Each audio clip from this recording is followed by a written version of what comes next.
سرگودا کی شاہراہوں اور بازاروں میں تجاوزات کی بھرمار، دکانداروں نے پختہ اور عارضی تجاوزات قائم کر کے شہریوں کو اذیت میں مبتلا کر دیا۔ خبروں کے سلسلے کو آگے بڑھاتے ہوئے اب خبر شامل کرتے ہیں سرگودا سے۔ ہمارے سی1 نیوز کے سینئر جرنلسٹ ایم احسان الحق سے۔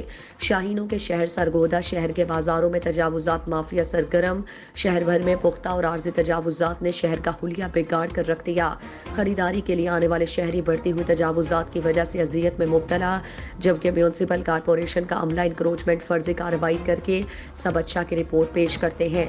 دکاندار پیدل چلنے والے شہریوں کے لیے بنائے گئے فٹ پاتھ پر تجاوزات قائم کر کے بھاری رقم وصول کرتے ہیں۔